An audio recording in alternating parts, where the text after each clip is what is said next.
James Grande, welcome into the Better Baseball MLB DFS Playbook podcast here, recording for Friday's 13-game main slate. James, Fridays always end with a doozy when it comes to slate size here. No shortage of talent, no shortage of top-tier pitchers here on the slate, my guy. How are you going to feel about going into the weekend? Happy Friday as always, John. Big slate, massive slate, and I mean just a ton to get into. So I'm not going to waste anybody's time. Just let's get into things. Yeah, let's get into things. We'll do a brief recap of the Thursday hits because you, sir, take a bow.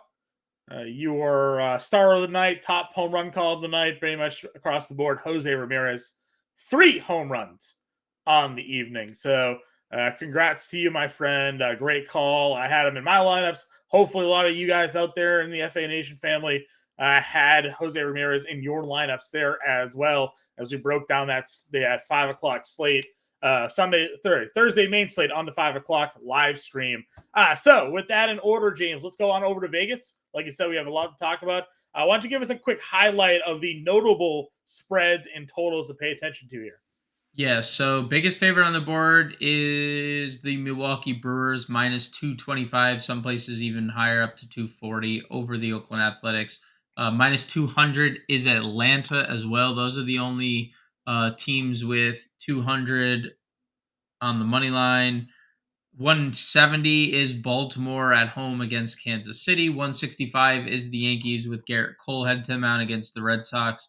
Yu Darvish and the San Diego Padres minus 180 in Coors Field. Happy Coors Field Friday. And Jordan Montgomery minus 180. Those are the biggest favorites on the money line. In terms of over-unders, 9.5 implied runs in Dodgers Philly. We have 9.5 implied runs in Washington, Atlanta, 9.5 implied runs in Oakland, Milwaukee. Coors Field has opened up at 11.5. So those are about the 4 games that we that are really notable on today's slate. All right, let's get into the action. Like I said, we have a lot to talk about. We're talking about top tier pitching for today. And we've run into another spot where some good pitchers are running up against one another here. I want to talk to you, James. How are you approaching Otani Castillo as they run up against each other here on the slate? Yeah, man, I think you could use both or either of them. Castillo's in really good form, one earned run over his last 19 innings. 2 of those games he's won. He has a 10 strikeout game mixed in there. So I'm okay getting to Castillo. I prefer Otani. Seattle's offense has largely been worse. Now, is Otani in his best form? No. He continues to, every few starts has struggled. 5 earned his last time out against Houston. But this offense is not the same. Seattle ranks bottom 10 against right-handed pitching, pretty much every category, and they have a 25.7% strikeout rate, which is the second highest in the league. So I prefer Otani to Castillo, but I can see a scenario where you get to both guys Yeah, or either guy, I rather. I think I'm kind of in the same boat as you. I think it is worth mentioning the Christian Javier matchup here. I know we've picked on Cleveland a lot, and I know that lately Cleveland's starting to come around. Jose Ramirez homered 3 times, but they homered 3 times and beat up on Corey Kluber and a guy whose name I've already forgotten. I didn't even get it correct initially on the live stream for the Red Sox there. So, I'm not even going to try to remember it. Christian Javier has been Dermody. Dermody, yeah, he's already on his bus back to Pawtucket, so I'm not even really worried about it. Christian Javier has been really good, right? And Yes. the one thing we noted this year about him is that while yes, there's been a dip in strikeouts, it's kind of come because of more control. He's deep pitching deeper into games than we've usually used to him seeing. He's not walking as many people. He's only allowed 1 earned run total in each of the last 4 starts for him there. The one worry is the home run ball. He is giving up a lot of home runs. Can he pitch his way through a Cleveland lineup that maybe is starting to wake up? That's something to at least see, but I do like Javier here in this spot against Cleveland. Yeah, I could get there because I'm never gonna tell you not to play Christian Javier. Um 10.8 is a healthy price tag for Christian Javier, but obviously we've seen the steady rise lately. My only worry is You look through the box scores, and as good as they've been, he doesn't go past 6 innings. He's done it once this year. Where like I know if Otani's going well, he will. I know Castillo will. Garrett Cole, when he's going well, like other guys in his tier pitch deeper into Sure, games. That's my only concern with Christian Javier. And that's kind of limited his upside a little bit. Like sure. 33 is the most fantasy points he's got. Well, he's 10-8. Like we need more games closer to 30 than we do 20. So I'm good with it. I think the spot is exploitable. We've attacked this Cleveland offense a lot. I just prefer other guys in that Yeah, range. you and I are both in on Wells here, Tyler Wells of Baltimore going up against Kansas City at home in Baltimore. You know, a better pitcher's ballpark this year. And Wells has been really good. 4-2, 3.29 ERA, 70 strikeouts on the season here. Had a quality start outing against Kansas City already on his ledger. And the strikeouts lately, right? That's what's peaking. Dude. 8-7, 8-7, 9 over the last five starts for him there. So we get that type of production and a game where they should be favored to win. Looks pretty good in this mid-tier range for Tyler Wells. Yeah, really hard not to get to Tyler Wells. I think he's going to be a popular SP2 on this slate. Kansas City with the fifth highest strikeout rate against righties. They have the fourth lowest OPS against righties. So Tyler's going to continue to pitch Wells here, and he's going to be pretty popular on this slate. What value pitching are you looking at tonight? Well, I'll throw one more guy Sure. at this tier. I like Yuri Perez, $8,900.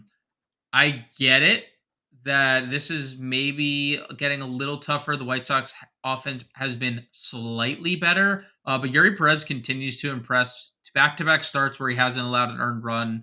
And yes, he faced Oakland his last time out. I understand, but 88 pitches, and that was only the second time he's done that this year. I think we're going to start seeing, an advancement in pitch count. Miami's offense is a little healthier, getting pretty much everyone back. Jesus Sanchez has been a monster coming And off the Eloy IL. Jimenez actually just left tonight's game for the White Sox too. So I one mean, less even guy in better. that lineup. Even better, right? So, I think there's a lot of upside here. Just looking at some things for the White Sox against right-handed pitching, they're not like a team that strikes out a lot. 22.6% is little worse than league average. They also don't walk at all. They have one of the lowest walk rates in the league against right-handed pitching. And Yuri Perez has multiple walks starts already. He had 4 in the Angels start, which limited him going deep into that game. And a start, he only allowed 2 hits. Right. So them not walking, and they also ranked 26th in OPS against right-handed pitching. So if Tyler Wells is getting a lot more ownership than Yuri Perez at a similar price tag, if I'm playing multiple lineups, sure, I'm going to get my exposure to Wells, but I'm definitely going to pivot off of Wells in one and go to Yuri Perez. If we're looking in the value tier, then man, who's your core value pitching of the night? My core value pitcher of the night is Adrian Hauser for sure. I think this is going to be maybe the most popular pitcher outside of like the top arms. Oakland is the worst team in baseball when it comes to facing right-handed pitching, and I know he got shelled in Toronto. I understand Toronto does that to All right. righties. Like we've talked about it ad nauseum. Like that's what they do against right-handed pitching. That's it. They don't really hit lefties, although they gave Frambar the issues on Thursday night. Around that start, he's been pretty Yeah. flawless. Like 6 scoreless against the best offense in the league against Tampa, 5-2, 5 1/3 against Houston scoreless, and then 7 innings his last time out against in Great American Ballpark, might I add.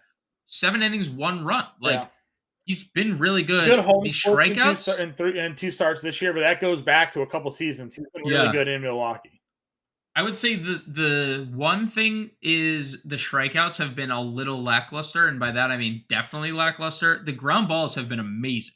He has 3 of his 6 starts this year have 11 or more ground ball outs.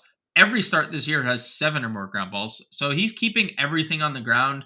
Oakland just is going to have a tough time against Hauser. He's my favorite value, and honestly, like I'm okay going back to Yusei Kikuchi at just 7,100. Yeah. We've talked about it for a long time, and I know Minnesota has gotten some guys back and added some players like Jorge Polanco is back, and Royce Lewis wasn't there this whole season. they're still a terrible team against left-handed pitching.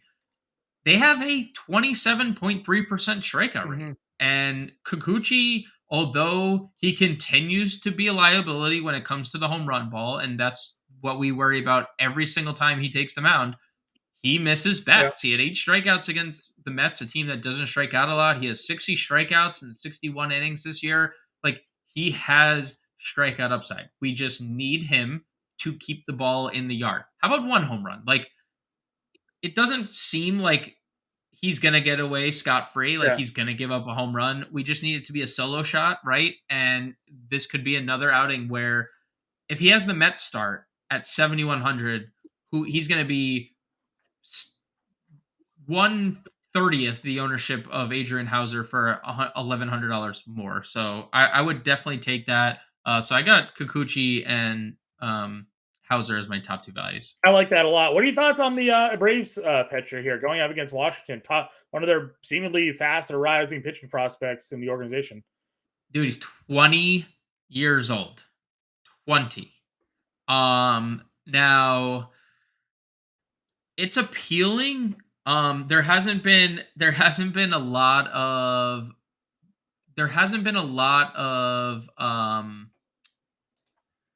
sample on him Sure. at like high level minor leagues right now. I mean, they sent down Soroka, called this kid up here. 45 strikeouts through 33 innings and 7 starts, just between high A, double A, and triple A. Like, they got him in their organization, and they're like, boom, boom, boom, kids here. It's $6,500. That's what we're looking at here. yeah, so like I'm okay with it, but we've also talked about it quite a bit. Like Washington hits righties pretty Yeah, well. they do hit righties pretty well, but it's just they're still Washington, right? So lately, yes, they've been hitting righties pretty well, and for a little bit more power. They don't strike out. That's at least the one calling card that stays consistent. But for most of this year, if you look at their overall picture, they have not hit for a lot of power. They've not hit for a lot of extra base hits. It's more of a price point on a big slate. That's the one thing that I was looking at there for Okay, that's fine. him. So let's go on. Any other pitchers for you? What's your Yep. fade? Let's talk about fades. I don't like Dylan Cease here against Miami. Yeah, I don't either. I don't like Jordan Montgomery. Two guys that I think usually people like. Yeah. Like we like Jordan Montgomery, and I at least like Dylan Cease. I don't think you like Dylan Cease, Yeah, I but don't like Dylan Cease in this spot against Miami. Miami's numbers lately have been a lot better against right-handed pitching, and Cease is just so wildly inconsistent on the year.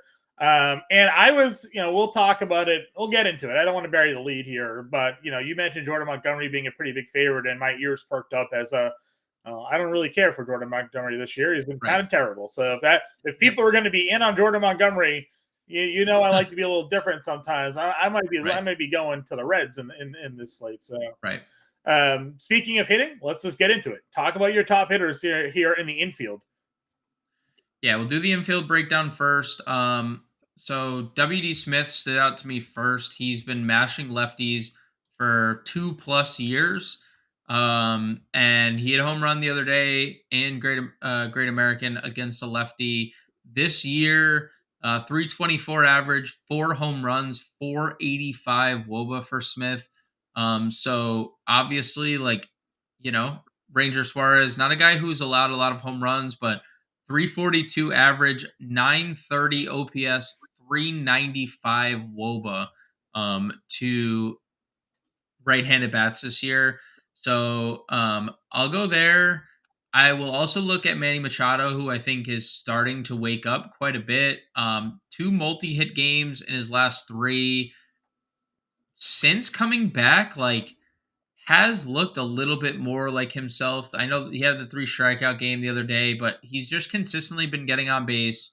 And we're in Coors Field, Right. and I think Austin Gomber is, what he is. He's not a good pitcher. I'm trying to get the exact splits up right now as our lineups page updates.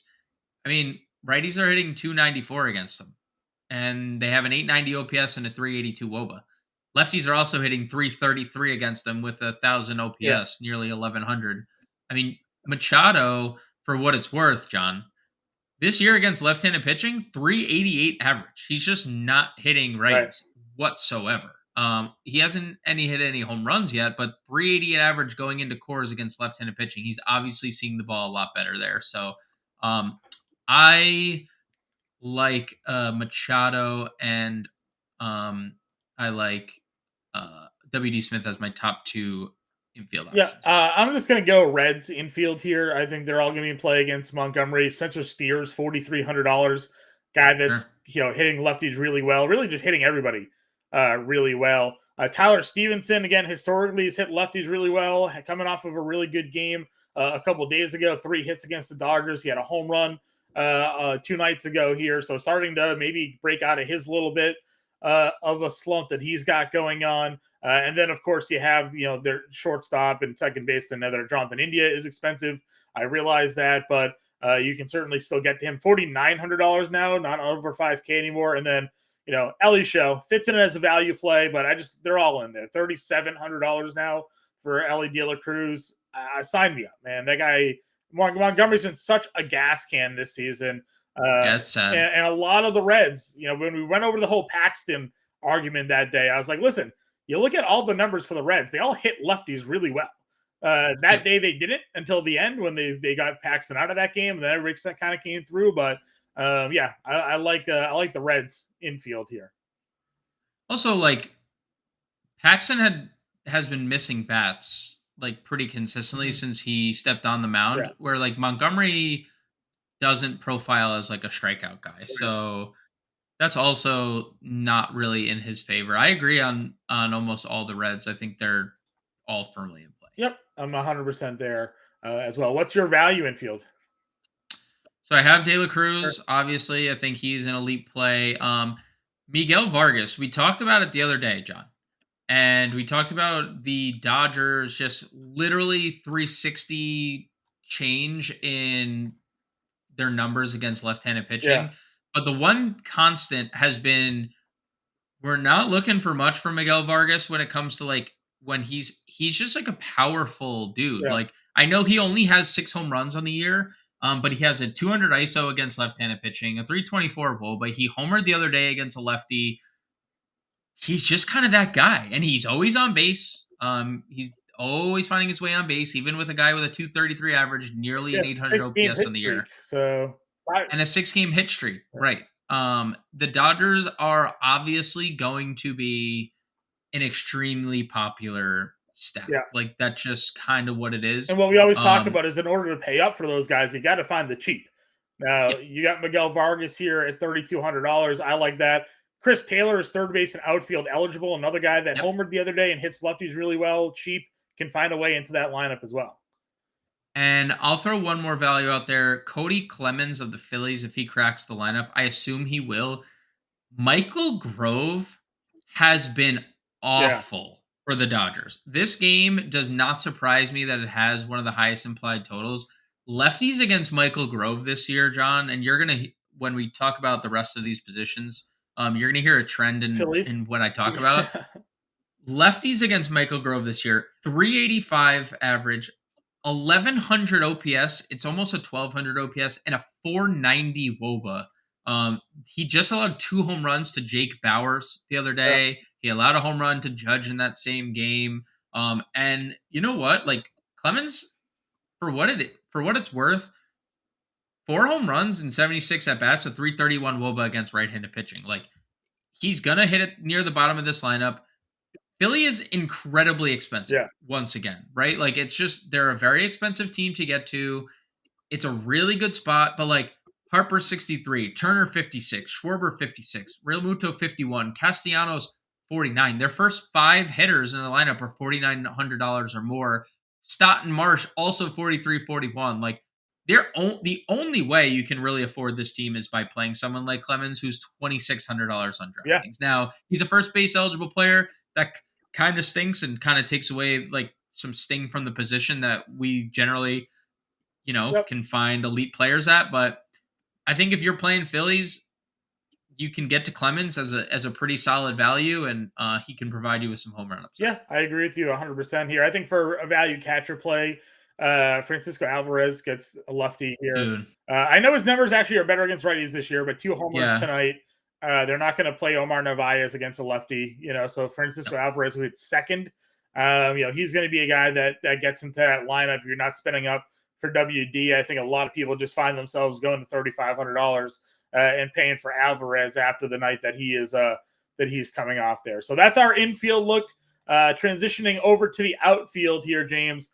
You mentioned there could be a trend. You just mentioned all those lefty splits against Grove. Have to assume maybe Bryce Harper, Kyle Schwarber find their way into some top plays here. Yeah.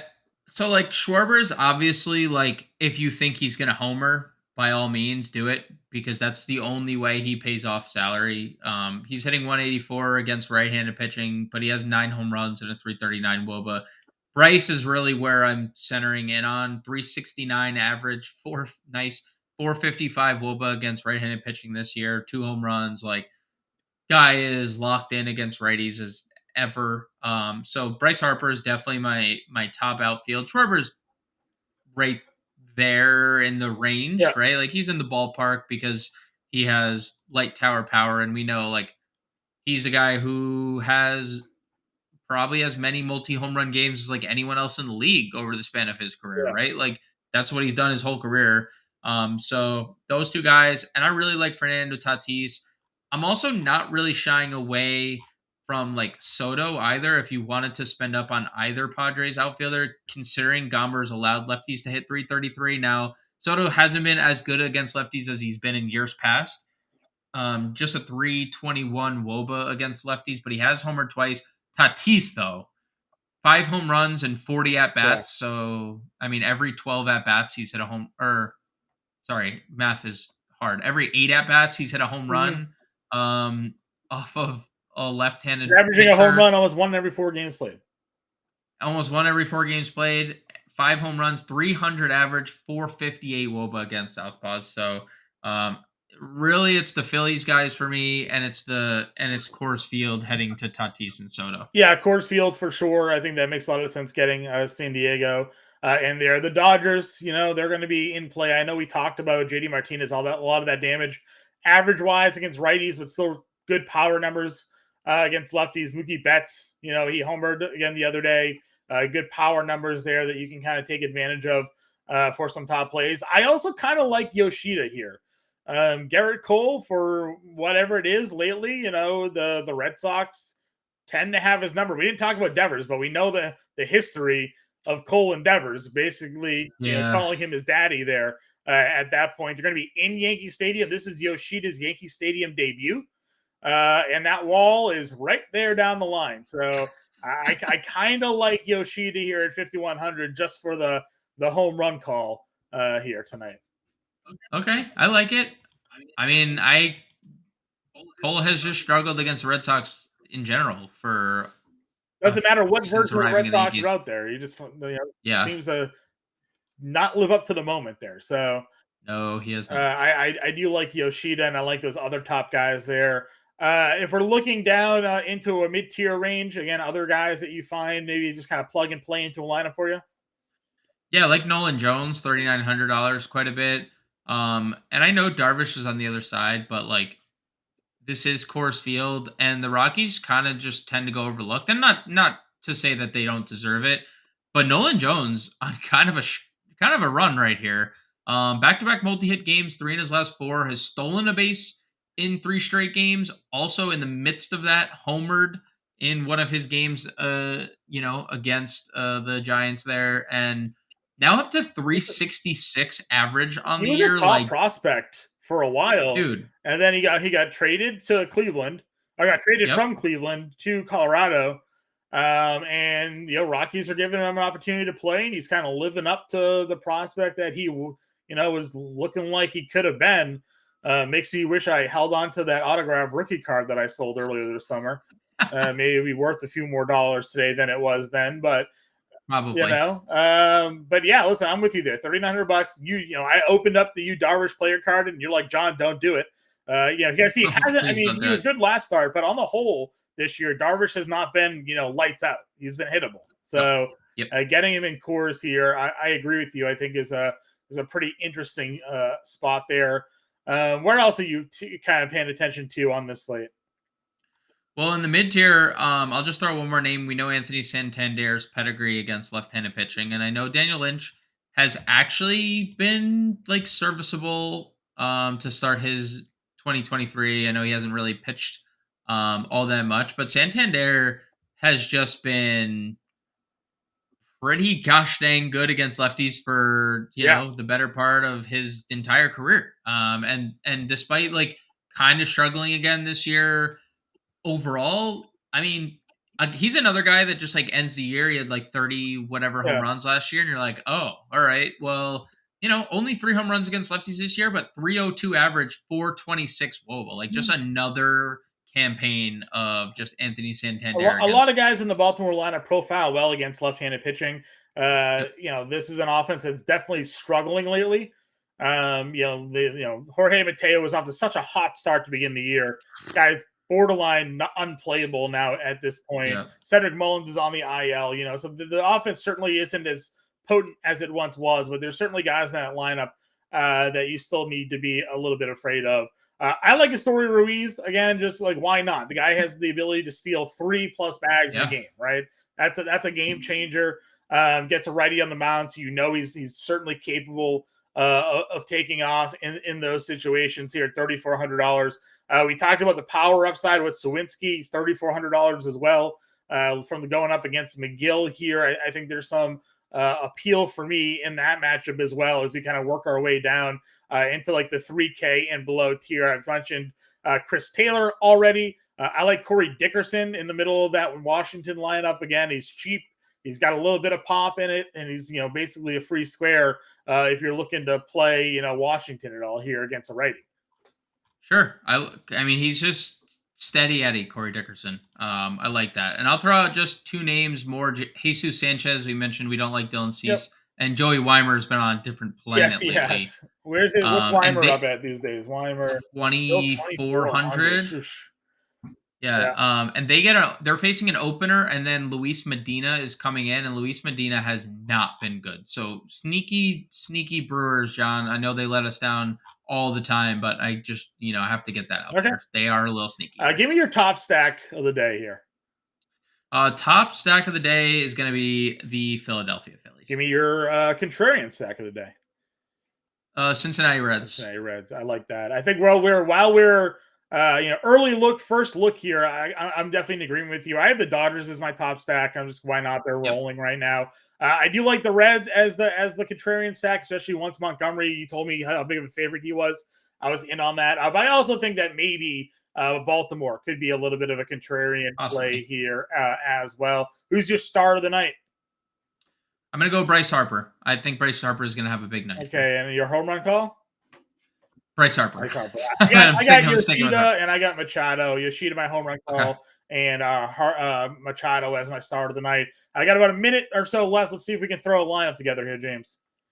Yeah, I went Ohtani Wells. Okay. If you want to go Hauser, that's fine too. But and then I did Vargas at second, Ellie De La Cruz at short, Ellie De La Cruz at short. Let's use Alvarez maybe, or a catcher? Yeah, Alvarez at catcher. Probably want to get Machado at third, just considering he's been in both of our options. Weimer out there for a one-off. Weimer in the one-off outfield. $3,700 for an outfielder and a first baseman. Cody Clemens. I would definitely play Cody Clemens in this spot. Yeah. And then what does that give us for outfield? It's 48. 4,800. Santander 44. Yeah, I like it. All right, so that's the first look here. James and I will be back live at 5 o'clock Eastern. We'll go through the slate. We'll give you 2 lineups here, cores and non-cores, and give you all the updates you guys need to know about. Good luck. We'll talk to you all later.